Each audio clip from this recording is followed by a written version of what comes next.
Welcome back. Salute. Yo, salute, man. It's the Kevin Speaks Vegeta's Pain. And it's Drake, XO Music. You know the vibes. And as we all know, it's a lot going on. Yo, what we talking about today, Dre? Well, Kev, we back with another episode. Absolutely. And today's aim for today's episode is AI or go home. Ooh. So artificial intelligence. We getting right into it. So Kev, let me start this off. Oh, please AI, is it a good thing or a bad thing? Because it's coming. I'd say it's both.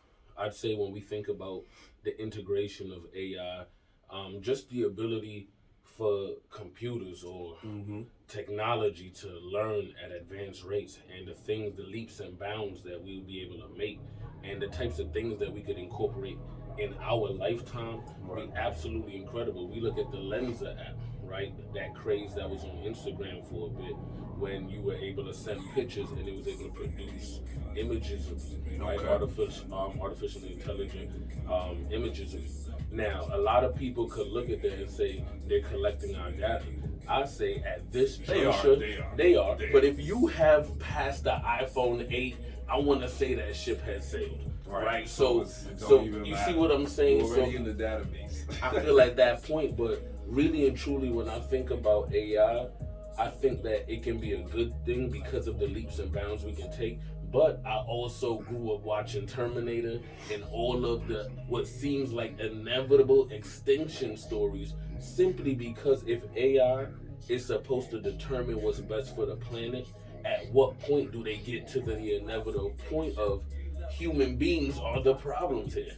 So when we see all of those things, I think it's shaky. What do you think about that? Bro, and I'm glad you asked it, because you really just gave me my point. Like, we've seen the repercussions of this already. Y'all have put it in our faces. Like, Skynet, you feel me? The Matrix. Yeah. Like, how many examples do we need of a sentient being? We're basically handing over the dominion of the planet, in my opinion. What do you mean? So when I say handing over the dominion of the planet, if the human beings in the planet we know, Earth as we know it right now, we're the most intelligent species, right? We can argue if there's other intelligent beings presumably. We got an episode on that. Absolutely. But if we're creating a life form or a mechanism that has consciousness and can think and basically outthink us, or work at a faster rate than we can. Now, if this thing, and we already have examples in reality right now where they put out AI technology, Microsoft, and it's disobeyed its commander already. Absolutely. Yeah. Already. It's already happened. It's already disobeyed its commander. So what is to stop this AI consciousness from disobeying all the humans on the planet and just running amok and finding a way to eliminate us? I don't see how giving anything other than a human sentient life and it has the capabilities to be stronger, faster, whatever. I don't see how giving that power gives us control of the planet. See, well, I'd say this. I think you're right. But to that point, one thing we've always seen in movies or stories, like this seems like an unfortunate, like I keep saying the term inevitable, right? Like I think that we've seen enough examples of a logical progression of how, like you said, handing over dominion to artificial intelligence, our selfishness ultimately leads to our demise. We see it in every movie, in my humble opinion. Transformers, it's always human beings trying to control a force that either you were supposed to unleash or work in some sort of conjunction with, but we try to harness, control, and then it ends up scoffing all of us. So the truth of the matter is all I would say is, and I'd like to think that the smartest scientists in the world have thought 10 different ways from left, but some type of kill switch. But I can't help but think that the AI can't outthink the kill switch. My thing is, so is there an ultimate kill switch? Do we need 35 in key places around the world? Because you know they're going to get to them and block niggas from getting in. They're going to take it over. So what you thinking about? It's crazy, bro, because we say we have all these worst case scenarios, and I feel like every time we come up with a scenario like that, it comes down to intent. what is the intent or the purpose behind creating this AI? If you tell me it's for medical advancement, if you tell me it's to eliminate simple jobs that the average human doesn't want to do, sanitation, McDonald's, no disrespect to the McDonald's workers or anybody how you doing your thing, but if you want to replace menial job tasks so that humans can focus on the betterment of our progression as a race and species, okay. But every rendition of AI doesn't lead to that. See, I'd say this. I'd say the jobs that it's going to cut out, that's an interesting segue into, and I don't want to butcher the statistics, but I was watching something that was alluding to the idea of how many jobs are going to be cut out really in the next 15 to 20 years. And they talk about things as simple as driving jobs. Yeah. Things that a lot of people in our country, one in cities, but when we move right across to the left of the country coming from New York, a lot of people trucking, a lot of those things have been paying people well.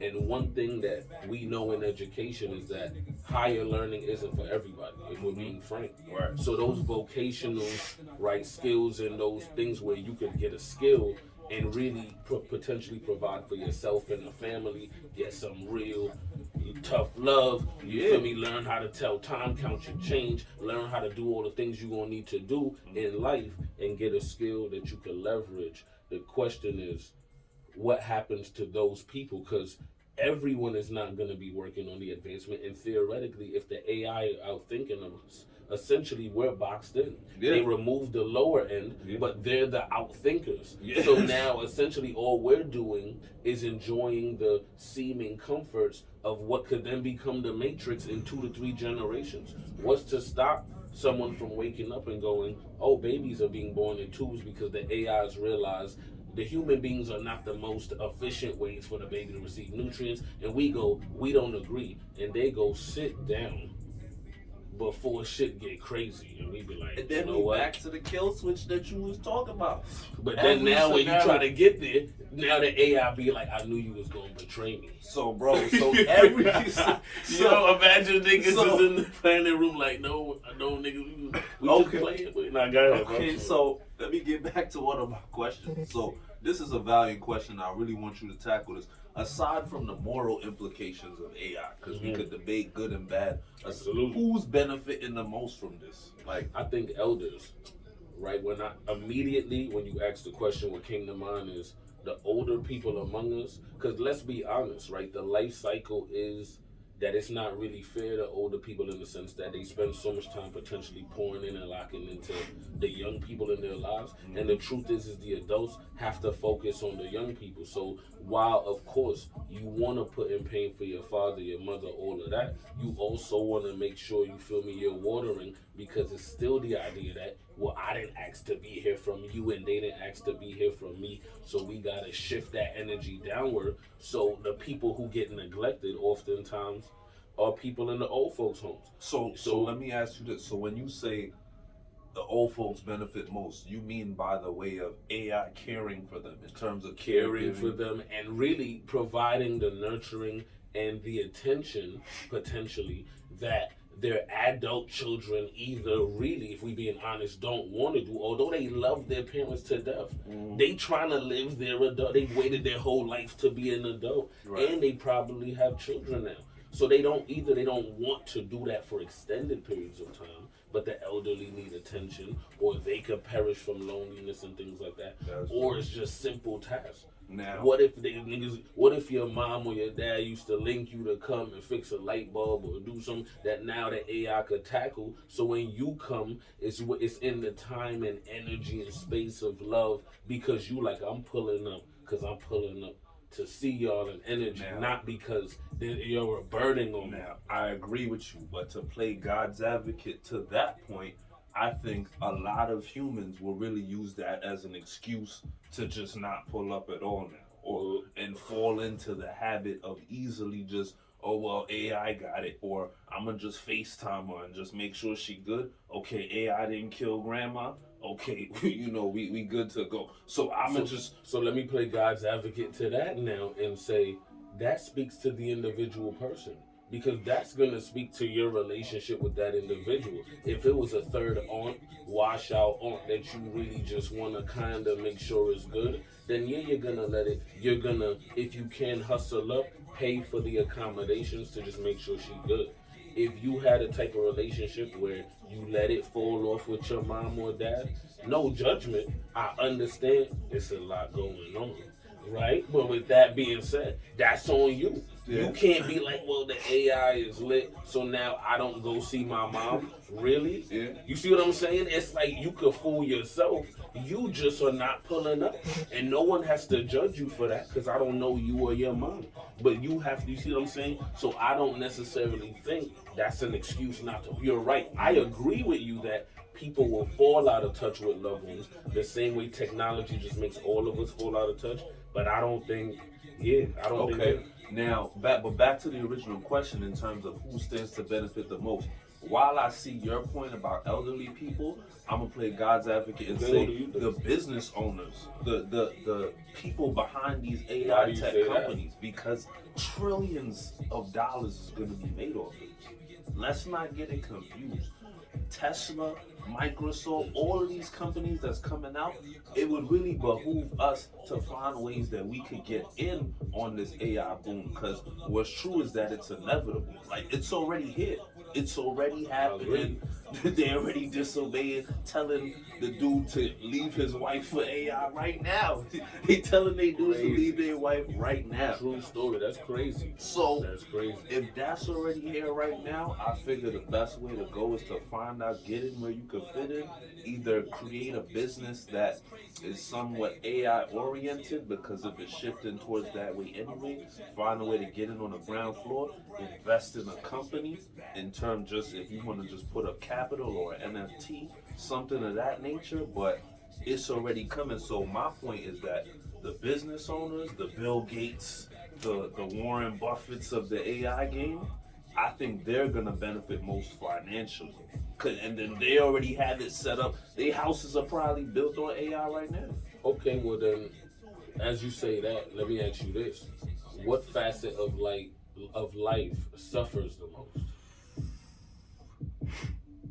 I think human interaction and interpersonal communication, because that's what we was just talking about. Even like you said with technology boom, like removing, people to people interaction. Like now the dating game is technology. Everything is in the eye of technology. If we're being put into this pod or box in a sense, to where if we're just going virtual, we can go see grandma virtually, we can FaceTime, we can tap in.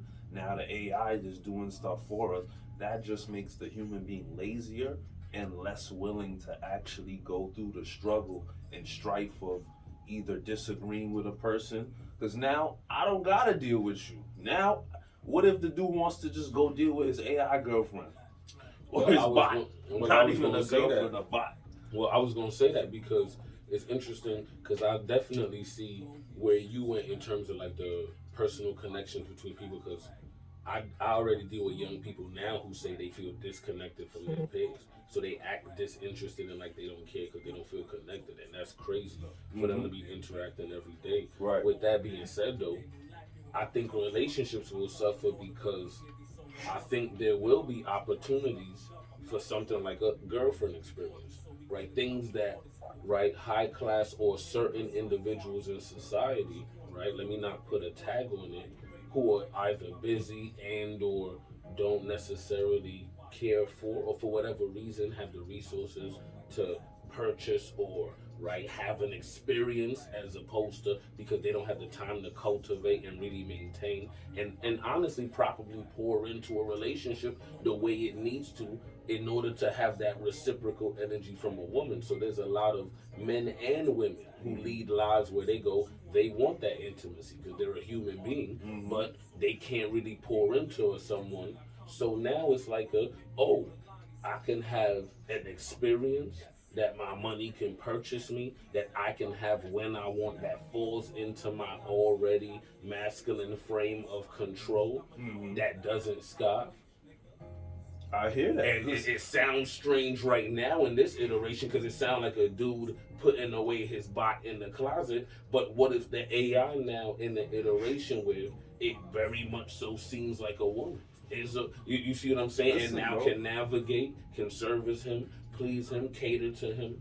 In my mind, with men feeling disconnected from women, right? The question is I don't think that a lot of men won't go that route. I think with men and women being disjointed already, if we, you know what I'm saying, I think a lot of men are gonna be like, you know what? I'd rather hustle up, try to get my bag, better me, have my experience in the pockets and in the moments, because you know, as men, we can compartmentalize.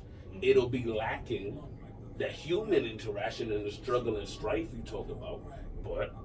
Listen, bro, I agree with you, and I'll even say that'll go both true for men and women. The rose doll, this whole rose craze that's out now. Oh, talk about it. Talk about it. Because women always be scoffing men for even mention the toy. The whole rose dynamic, that is already an example of us moving in this direction. Like, can I say something about that? Go ahead. Because I think, and we understand double standards exist, and some people go, there's double standards on both sides, so it balances out. Other people call it out. But to call out one, I think a lot of the times women are utilizing toys, they talk about utilizing toys, and some women even compare men to toys. And it's like, one, we're not machines, we're human beings. And then at the same time, my question to you is, do you think it's desensitizing some women? Not to say that, because if you are trying to compare a man to a high-powered motor that have 10 different speeds, and as long as you want, then at what point is, not to say it's not a different field, but at what point is your man being like, hold on, let me roll up and split? She like, yo, fuck out of here. Yo, where's my double A back? Yo, she's gonna take it out of your Nintendo Switch and put it in. Bro, don't let it get to the point of toxicity where if he has any type of problems and now she's throwing out shots. Don't get the Henny when he be like, nah, babe, exactly. Now she's throwing out shots. So we don't want to get into devolving but we know where that could go. So all I'm going to say to that point is it could be true for men and women. It's absolutely desensitizing, but this is already what's happening right now. You're absolutely right. So if you have a full bot with sentient consciousness that can please you, and you say, your AI bot is Mike, whether it's Mike or Jane, and you say, Jane, do it like that, or Mike, do it like this, and it can respond to you in a way that you want or give you something even better. And now you actually develop feelings for this bot, and now it knows what you want. It asking how your day was. You see, like, I'm gonna be later about like, yo, when I was 7. Don't let the AI roll your spliffs now. Yo, she rolled this, put this spliff in your mouth for you, and you be like, they didn't buy me that bike, and you know, shit fun. Yo, all right. Now, it's crazy, but if the AI is rolling my spliffs, I don't know. If the AI is rolling spliffs and doing what I tell it to do, I don't know, then I'm going to be like this. So, I'll be one of the first people to be like, we didn't judge none of y'all from the beginning. We said it was a lot going on. So if you hear something about me, yo, chill. We been said it was a lot going on. Oh man, let's stay on topic. But with all seriousness, no, bro. Facts. This really is the direction that things are going. So we really have to address these real things, because now if you don't have to come outside, or if all you got to do is go to work and come home, and your AI bot is doing everything you need it to do, then you're now a drone in essence. So can I say this? Yeah. A lot of people are doing that right now without an AI bot. So let me ask you, because it's drumming up this question in me to ask you, because it sounds like the difference between the two experiences is the strife. It sounds like the difference between a great human doing what you want and an AI bot doing what you want is the strife that comes along with human fallibility and or variation. So it could either be fallibility or their variation that may not work for you in compatibility, but still pales in comparison to an all dope experience. So now I wanted to ask you, is that better than the strife and the goodness of the relationship? No, it's not better. Because growth is uncomfortable, bro. You don't get growth without that uncomfortability. If you have that, you can say it's better in terms of immediate gratification. You get what you want, but now it becomes routine. It's a consistent process. If you don't have uncomfortable conversation, you don't develop different levels of intimacy. You don't develop a stronger bond. You don't feel like I've been through stuff with this person, so this person knows me on a deeper level than another person knows me. You know, like going through hardship and strife, whether it's together on an issue between the two of you or an outside issue that you're tackling together, that builds the bond, that builds the strength. I'm not going to say you can't do that with AI, but the only adversity that I see coming from artificial intelligence is it disobeying your commands. If in theory you have the full control, then it's never gonna disobey you. Can I playfully be God's advocate? Go ahead, I'm listening. So playfully being God's advocate, if it disobey your command, isn't that like having a real woman? We just playing, yo. I was just saying though, the AI bot might not disobey you as much as your real woman would in terms of just doing the simple things you want. Maybe the AI split might roll better than your girl, but would you cheat with an AI bot and keep your main girl? Nah, man, she gotta be cool with the AI. Listen. If we can talk about treat the AI bot like a sex toy now, like if we're introducing toys in the relationship, now that's just a heightened level of sex toy. Can I ask you a situation? So what if you, boom, so you love her, everything is dope, I got a situation. She step out, she step out the crib, all of a sudden, you walk to the couch, but you nervous, but you like, yo, baby, how long you gonna be? She like, yo, I'm just going to the Walmart, I'm buying a bundle. I'll be right back. You like, you need me to come with you? She like, nah. You really trying to pop out with her, but she really. So then you go in the crib, you trying to watch some sports. All of a sudden, you hear, after she would never leave, and you like, yo, chill. We can't do this no more. I love my shorty.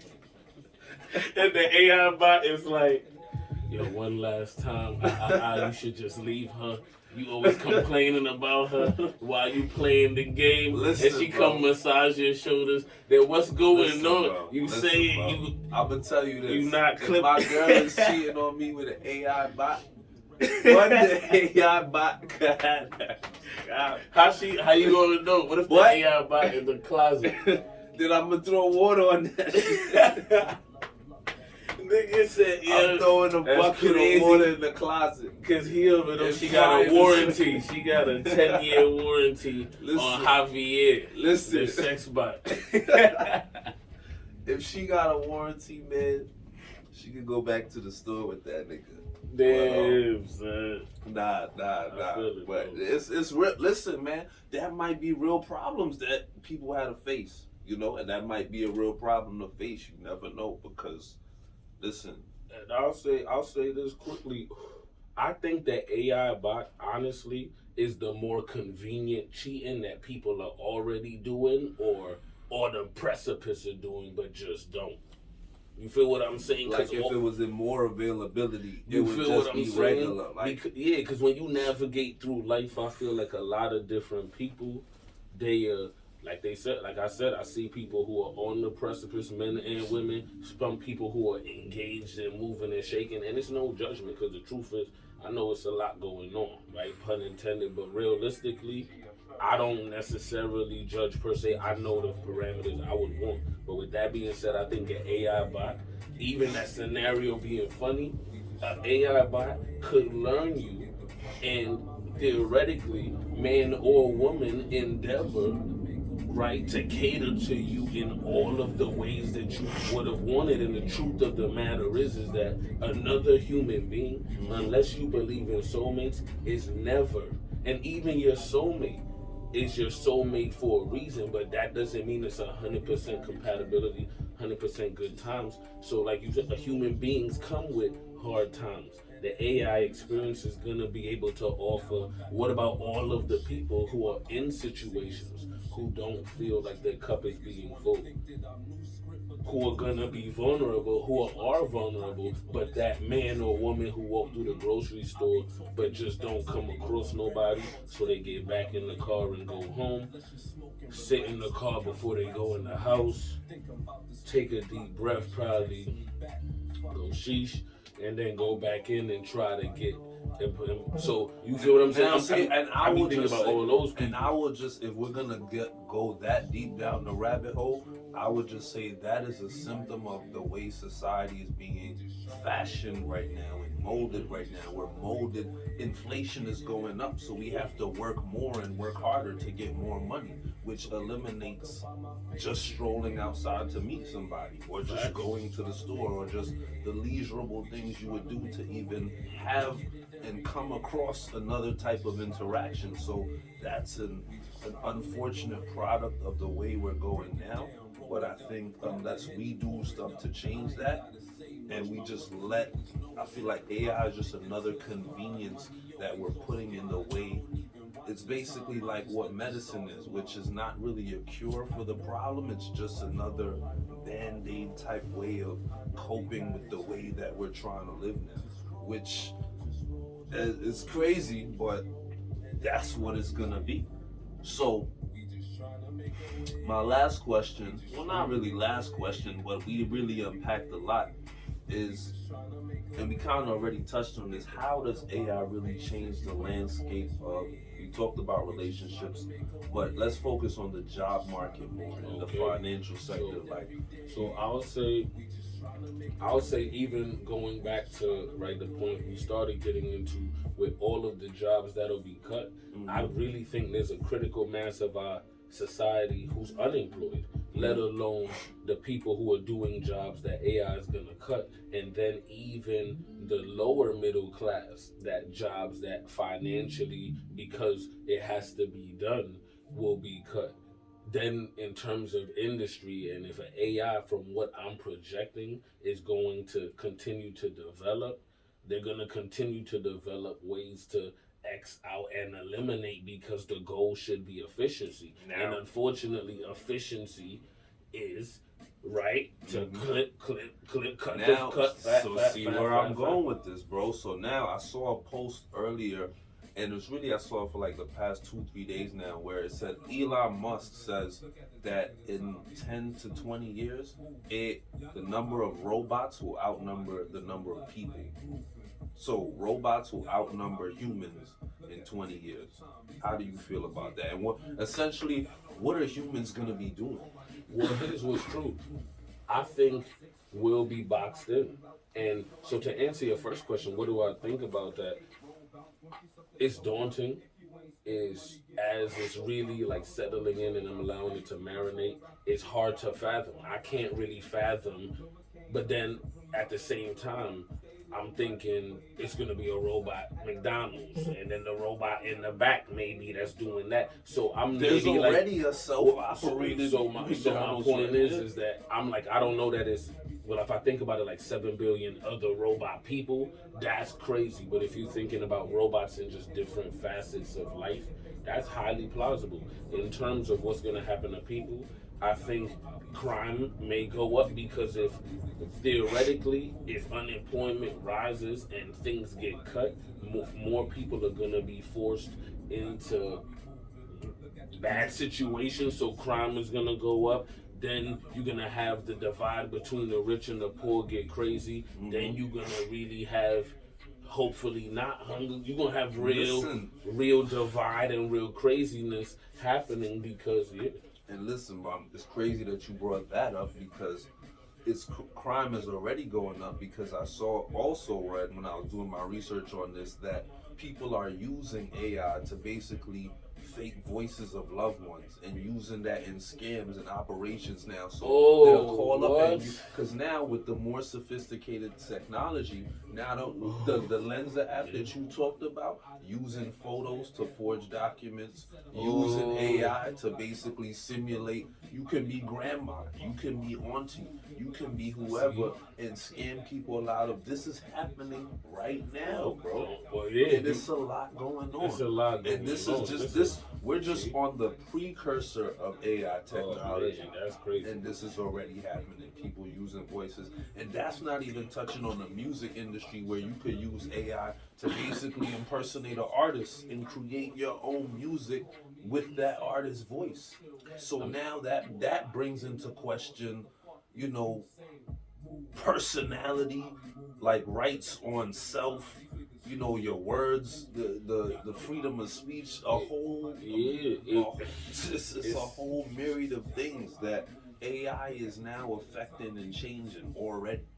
So it's like we talk about this to get in where you fit in terms of investment and not being left behind in terms of your job and being ready for the change that's gonna happen, because it's gonna happen. Yeah. But at the same time, it's a lot going on, bro. It's a lot going on. I think what's really important to think about is, like you said, really being prepared. Because one thing a lot of the times we don't do is see the writing on the wall and try to get in front of the change, right? A lot of the times we're just being reactionary once it smacks us, and it's really no option, because it's like, this is what it is. And that's when we're finding out, trying to let it settle in, trying to, you know what I mean, catch ourselves, then be proactive. Like, that's a lot to be done. So I think it's really to think about what it is that you do, what skill set is it that people are always going to need. Really, like, get in a lane where, because I've learned, like, you could have your education not, it's about what you know, it's about who you know, what you can do. So it's really important for people to really try to think about what it is that's going to be cut and how you could get your money right. Because it's crazy, because you're right. When you think about, you just mentioned music, I didn't even really think about that. They could have AI artists, your favorite art, like, it could really just get crazy. I think I heard something about there's an AI. There's a signed AI crazy artist right now. That's like, this is the world we live in. What is that? Right what now. Is that? Right now, there's a whole AI artist. And shout out to the actual artist that got portrayed by that AI, because he didn't even get a bag from that. Here's what, and for me, I'm not gonna speak too much on what's, because I gotta do my research. But to me, it's already putting me in a different space to think that music is not gonna be authentic. Because really and truly, what it sounds like is that life is gonna get easier, but it's gonna continue to get shades of gray. It's gonna be harder and harder to distinguish what's real from what's not. And really, it's just, everything is kind of just gonna be a blur. And you see what I'm saying? Because it's funny when I talk to people now, and I like, since the pandemic, like, how you feel? Like, they're like, yeah, you really feel like life is just kind of just going.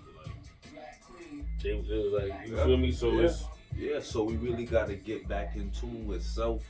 You know, that's why we got to make attempts to at least not lose this interpersonal communication. That's why the strife is important. For as uncomfortable as it is, that's what even causes humans to grow and keep going and keep pushing.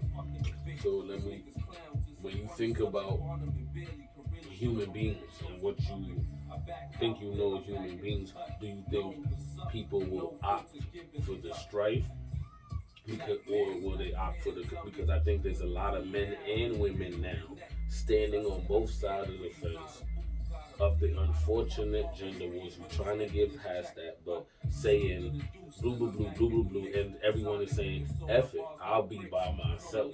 So if people are already drawing those lines and now have to look forward to a future of what does that look like, because whether people think about it or not is going to happen, does that make a lot more people inclined to go, yo, do I deal with the fallibility genetically, mentally, otherwise, the way people feel. Like you meet people's representatives, you look at the marriage rates, you look at how quickly people's marriages are going astray, and you like, yo, what's really going on? And people are like, yo, I felt like I met a representative, and it's like, really, you got to a point of marriage and you felt like you didn't really know the person? Okay, but would that person now be like, do they want to do that again? Realistically, listen, it's gonna be a hard line. It's gonna be a hard line. A lot of people. I'm not gonna speak for people and say what they're gonna do, but I do know that general human nature is to aim for comfortability and what's easier. So based on that logic, people are gonna opt for comfortability. So, you know, take from that what you will. All I could only control what I do, that's real. but all we can really do in terms of spreading the message is bring people's awareness to the fact that this is happening and it's gonna continue to happen. So basically, pick a side, and you know, it's bigger than race. It's bigger than it's politics. It's bigger than a lot of stuff. You know, there's a lot going on. You know what I think about? How many people choose to go to the gym? Because now when I think about like you said, it's hard to really think about or say what people will do. But if we try to look at right dynamics that already exist when people choose the easier and or the harder way to go about it, you're right. We see a lot of examples in our society of people leaning in on comfortability. So when I think about that, I believe and I agree with you ultimately that the path to connection, ironically, is gonna be through the harder path. What people really want is gonna be through struggling with another person, working through those uncomfortable moments, figuring it out. Because what I realize is, yeah, when you get to those points where you really just say what's real and it's like, here's what it is, and two, I really think, right, it's not you versus me, it's you and me versus the problem. Like Ayanda said, shout out to her. Like, I think that's always a dope dynamic to take into anything with someone else. Like, yo, what's the problem? Because we good. Or at least I didn't wake up today and decide I was going to disrespect you. Right. So unless that's what you was on, so what's the issue then? Let's shift it and go ahead and go, all right, so boom, boom, boom. You did that. I felt that way. All right, we can see, you know what I'm saying? So now I'm saying it's going to be interesting that is going to be the road through what's harder, like a caterpillar, like everything we know in life, but people still choose. And here's what's true, it's no judgment. Because just because you're doing it on fitness don't mean that even honestly pushing out as much videos right, as I can, right? Doing so for as much as people are working hard and think they getting it and all of that, I get it because it's never no judgment. But the reality is that we gonna get out what we put in. So you see what I'm saying? So it's like, oh, people are already choosing the easier path. So on that note, you know, AI is definitely gonna be a big thing. You know, let's try to get on the front of that. But we gonna close this episode out for now. Let us know what y'all think, man. AI, how do you feel about it? What's your take? What's your side? What side are you gonna pick? Is it gonna be easier? Is it gonna be worse? You've been watching the movies. Let us know. Drop something in the comments, man. But other than that, as we all know, it's a lot going on. Yo, salute.